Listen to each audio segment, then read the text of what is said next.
l'histoire que je vais te raconter est une histoire vraie d'un homme qui a vécu il y a bien longtemps, Daniel. Il y a très longtemps, Nebuchadnezzar, roi de Babylone, est parti avec son armée. Il a vaincu de nombreuses nations et a ramené des prisonniers. Parmi les endroits qu'il a envahis et où il a fait des prisonniers, il y avait la ville de Jérusalem. L'un de ces prisonniers était un jeune homme appelé Daniel. Il était triste. Il ne voulait pas quitter sa maison. Daniel était un homme bon. Il était très sage et très intelligent. Le roi de Babylone l'aimait bien. « Je t'ai choisi pour être l'un de mes serviteurs spéciaux, » dit le roi. « Je ferai de mon mieux, » dit Daniel. Daniel était un très bon serviteur. Il était si bon que le roi l'a promu. Certains des autres serviteurs du roi étaient jaloux. « Comment se fait-il que Daniel ait été promu? » demanda-t-il. Ils décidèrent d'essayer de se débarrasser de Daniel. Ils ont donc observé Daniel avec attention pour voir s'il avait fait des erreurs. Mais Daniel était un bon travailleur, honnête. Il n'a pas fait d'erreur et servait bien le roi chaque jour. Les serviteurs jaloux ont élaboré un plan méchant. Ils ont dit « Nous allons tromper le roi pour qu'il tue Daniel. » Ils avaient remarqué qu'il priait Dieu 3 fois par jour. Ils sont allés voir le roi. « Nous voulons une nouvelle loi à Babylone, » disait-il. « Si quelqu'un prie, il ne devra prier que le roi pendant les 30 prochains jours. » Le roi était flatté et a dit « J'aime cette loi. Celui qui ne me prie pas sera jeté aux lions affamés, » ordonna le roi. Dès que la loi fut adoptée, les serviteurs jaloux observèrent Daniel pour voir ce qu'il allait faire. Oserait-il prier Dieu? Daniel savait qu'il était mal de prier quelqu'un ou quelque chose d'autre que l'Éternel Dieu.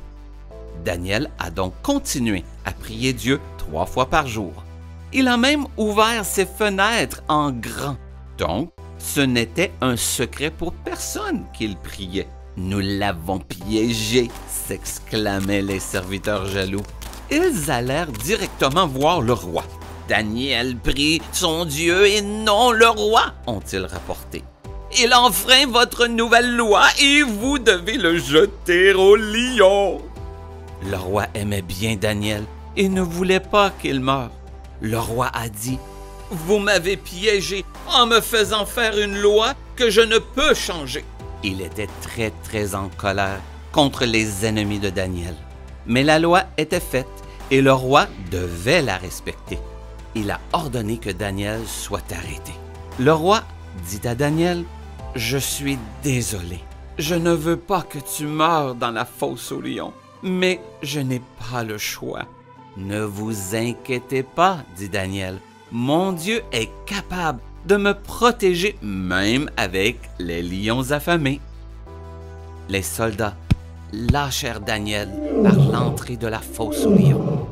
Le couvercle fut scellé à nouveau pour qu'il ne puisse pas s'échapper.